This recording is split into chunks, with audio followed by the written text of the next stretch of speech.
Hello student, welcome to Saimad expert. मैं आपका दोस्त, गाइड और मेंटर राहुल स्वागत करता हूं एक नई वीडियो में। ये वीडियो क्लास 10 के 2 बोर्ड एग्जामिनेशन के ऊपर है। जैसा कि पहले से चल रहा था कि क्लास 10 का 2 एग्जाम्स होगा, कब होगा, कैसे होगा, इसके बारे में कोई सर्कुलर नहीं आया था। बट 25 जून को सीबीएसई ने एक नोटिस जारी किया है 2 बोर्ड एग्जामिनेशन के ऊपर, जिसमें बताया गया है कि 2026 से हमारा 2 बोर्ड एग्जामिनेशन होगा। यानी कि 2026 में जो भी बच्चे एग्जाम दे रहे हैं उन्हें 2 बोर्ड एग्जाम देने का मौका है। कैसे यहाँ पर दिया जाएगा, किस तरह से 2 बोर्ड एग्जाम्स को कंडक्ट कराया जा रहा है और क्या शेड्यूल रहने वाला है, किन्हें देना है एग्जाम, क्या कंडीशंस है, उन सभी के बारे में हम लोग वन बाय वन करके देखेंगे। तो चलो स्टार्ट करते हैं।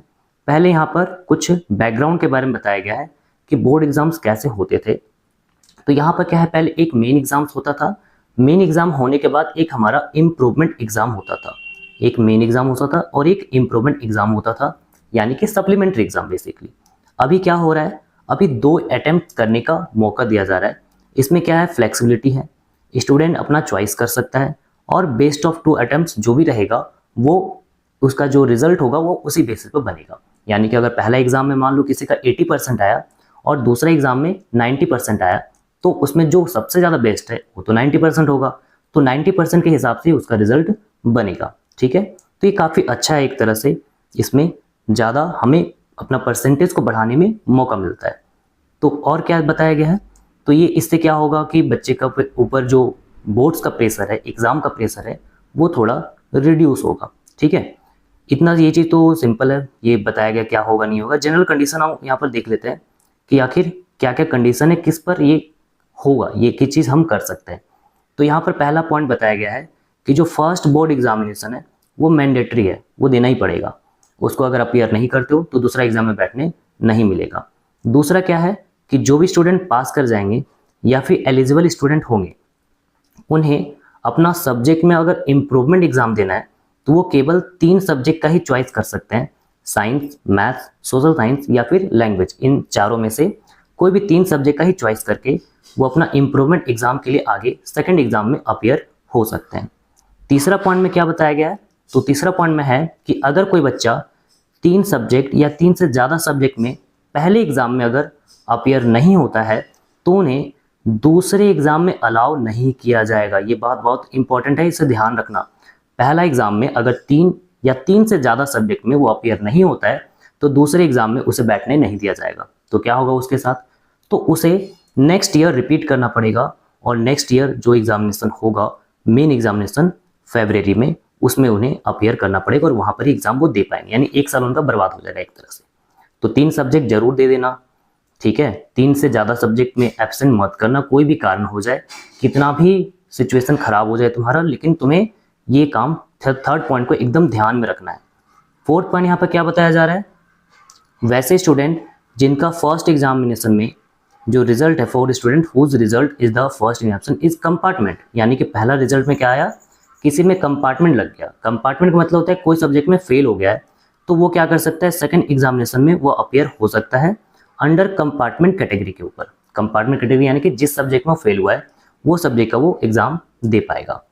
फिफ्थ पॉइंट है, additional subject will not be permitted after passing class 10। Class 10 पास करने के बाद दूसरे एग्जाम में एडिशनल सब्जेक्ट में बैठने के लिए नहीं दिया जाएगा। फिर नेक्स्ट है, students will not be allowed in stand alone subject, यानी कि जो वोकेशनल कोर्स होता है, vocational subject, skill based subject, उसमें अलाउ नहीं किया जाएगा। दूसरा है स्कीम फॉर स्पेशल कैटेगरी। अब स्पेशल कैटेगरी क्या है, स्पोर्ट्स स्टूडेंट अगर कोई रहता है तो उन्हें सेकंड एग्जामिनेशन में अपीयर करने दिया जाएगा। बस यहाँ पर ध्यान के रखना है, whose examination have coincide with their sports event, यानी कि जो भी वो स्पोर्ट्स कर रहे हैं उनका जो इवेंट डेट है, अगर पहले एग्जाम के कोई भी डेट में अगर मैच कर जाता है तो उस एग्जाम में तो आप बच्चा अपीयर नहीं हो पाएगा, उसे तो स्पोर्ट्स जाना होगा खेलने के लिए। तो उस कंडीशन में उसे सेकंड एग्जामिनेशन में उसे बैठने दिया जा सकता है। फिर नेक्स्ट है second, winter bound schools. Winter bound school क्या होता है कि वैसा जगह, वैसा एरिया जहाँ पर जनवरी के टाइम में क्या होता है कि बहुत ज़्यादा स्नोफॉल हो जाता है, जैसे जम्मू कश्मीर जैसा इलाका हो गया तुम्हारा, उत्तराखंड जैसा हो गया, तो वहाँ पर जनवरी में स्नोफॉल होता है बहुत ज़्यादा। इस कारण से वहाँ पर जो स्कूल्स होता है वो बंद होता है। तो उस तरह से उन्हें या तो फर्स्ट एग्जामिनेशन में वो अपीयर कर सकते हैं या फिर सेकेंड एग्जामिनेशन में वो उनको बैठने दिया जाएगा। अगर फर्स्ट एग्जामिनेशन में नहीं बैठ पाते हैं तो सेकंड एग्जामिनेशन में वो बैठ सकेंगे, उनके पास 2 ऑप्शन रहेगा। फिर नेक्स्ट है facilities extended to CWSN candidates. CWSN candidates क्या होता है? वैसे कैंडिडेट्स जो थोड़ा सा उनको हेल्प ज़्यादा जरूरत है, फिजिकली डिसेबल हो या मेंटली डिसेबल हो, तो उनके लिए वो सेकंड एग्जामिनेशन में उन्हें बैठने का दिया जाएगा, एक्सटेंड कर दिया जाएगा कि आप उसमें भी बैठ सकते हैं। ठीक है। तीसरा है कंडक्ट ऑफ इंटरनल असेसमेंट। तो देखो इंटरनल असेसमेंट जो हमारा है वो मेन एग्जाम के पहले ही लिया जाएगा, मतलब पहला एग्जाम जो होगा उसके पहले ही एक बार में ही सारा इंटरनल असेसमेंट कर दिया जाएगा। ओके। फिर फोर्थ पॉइंट क्या है? Schedule of the examination. Main exam जो है वो तुम्हारा मिड फरवरी से होगा, जैसे अभी होता आ रहा है, फरवरी में स्टार्ट होता है, मार्च तक चलता है, तो वैसे ही यहाँ पर भी होगा। और सेकेंड एग्जामिनेशन जो होगा वो मई मंथ में होगा। मई का स्टार्टिंग मंथ में भी हो सकता है और एंड मंथ में भी तुम्हारा, या बीच में से भी करवाया जा सकता है। अभी तक इस पर कोई नोटिस आया नहीं है, जैसे आएगा मैं उस पर वीडियो बना दूंगा। अब आते हैं फिफ्थ पॉइंट पर। फिफ्थ पॉइंट हमारा क्या है? Eligibility criteria for appearing in the examination, कि क्या एलिजिबिलिटी रहना है। पहला, first examination will be the main examination. पहला एग्जाम जो होगा वो मेन होगा। ठीक है। तो फर्स्ट एग्जामिनेशन में अगर अपियर होना चाहते हैं तो या तो वो स्टूडेंट फ्रेश होगा क्लास 10 का, या फिर सेकंड चांस कंपार्टमेंट दे रहा होगा। पिछले साल फेल कर गया होगा, कंपार्टमेंट भी फेल कर गया होगा, तो इस बार दे रहा होगा तो वो दे सकता है। एसेंशियल रिपीट, अगर कोई बच्चा एक साल में फेल कर गया, दूसरे साल में दे रहा है, तो वो मेन एग्जाम में अपियर होगा। इम्प्रूवमेंट एग्जाम में भी अपियर होगा। ठीक है। बेसिकली सारे बच्चे पहले एग्जाम में अपियर हो सकते हैं, बस इतना ध्यान रखो। दूसरा पॉइंट में क्या है?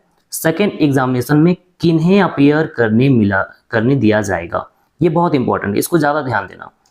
अब देखो वैसा कैटेगरी इम्प्रूवमेंट वाला जिसमें वो 3 सब्जेक्ट तक वो इम्प्रूवमेंट कैटेगरी में वो दे सकता है एग्जाम, यानी कि उसका 2 सब्जेक्ट या 3 सब्जेक्ट खराब गया है तो उन्हें वो इम्प्रूवमेंट एग्जाम में बैठने दिया जाएगा, बस 3 सब्जेक्ट तक, उससे ज़्यादा नहीं, सारे सब्जेक्ट में नहीं बैठने दिया जाएगा। फिर बी नंबर क्या है? फर्स्ट और थर्ड चांस कंपार्टमेंट अगर हो रहा है तो, यानी किसी का पहला कंपार्टमेंट है या थर्ड चांस है तो उन्हें बैठने दिया जाएगा सेकंड एग्जामिनेशन में। तीसरा क्या है? कंपार्टमेंट और प्लस इम्प्रूवमेंट। कंपार्टमेंट में क्या होगा? मान लो कोई एक सब्जेक्ट में फेल कर गया तो उसका एग्जाम दे रहा है, और एक सब्जेक्ट में कम मार्क्स आया, पास तो हो गया है लेकिन कम मार्क्स आया, इंप्रूवमेंट करना है, तो वो सेकंड एग्जामिनेशन में बैठ सकता है। डी ऑप्शन क्या है? Improvement for the student passed by the replacement of the subject, यानी कि यहाँ बोल रहा है improvement for the student passed by the replacement of the subject. अब देखो वो जो सब्जेक्ट चुना था और जिसपे वो इंप्रूवमेंट करना चाहता है तो वो यहाँ पर बच्चा बैठ सकता है। इसके बाद सिक्स पॉइंट में क्या बताया गया है? Syllabus and scheme of examination. पहला है both the examination full syllabus में होगा तुम्हारा, कुछ भी चीज़ कटेगा नहीं, एक साल जो भी पढ़ाई होता है वो सारा करना होगा, मैं उस पर ही एग्जाम हमारा होगा। Scheme of studies and scheme of examination will remain the same, दोनों ही हमारा सेम रहेगा, स्टडीज भी और एग्जामिनेशन दोनों जैसे होते आ रहे हैं वैसे ही रहेगा। इसके बाद LOC है, सबमिशन फॉर द एग्जामिनेशन। ये स्कूल का काम है कि मेन एग्जाम या फर्स्ट एग्जामिनेशन जो होगा उसके पहले ही उन्हें सारा जो लिस्ट ऑफ कैंडिडेट्स होता है वो अपना भरना होता है। स्कूल का काम है, इसको छोड़ दो, इसमें कोई ज़्यादा ध्यान नहीं देना है हमें।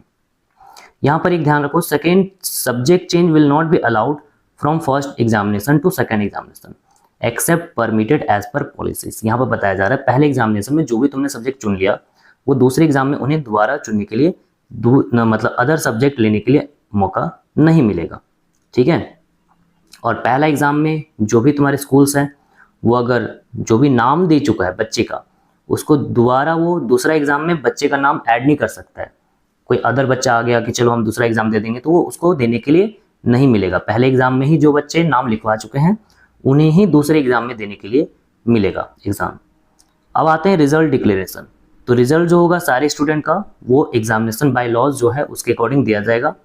फर्स्ट एग्जामिनेशन का जो रिजल्ट होगा वो मंथ ऑफ अप्रैल में आ जाएगा। ठीक है। और सेकेंड जो एग्जामिनेशन का रिजल्ट है वो जून में आएगा। ओके ना। और जो रिजल्ट है वो डिजी लॉकर में चेक कर सकते हैं, वहाँ पर जाके जो भी रिजल्ट आएगा डिजी लॉकर में सारा कुछ जो मार्कशीट होता है या फिर एडमिट कार्ड वो सब तुम्हें वहाँ पर मिल जाएगा। उस डॉक्यूमेंट के बेसिस पर तुम क्या कर सकते हो, 11 में एडमिशन ले सकते हो। ठीक है।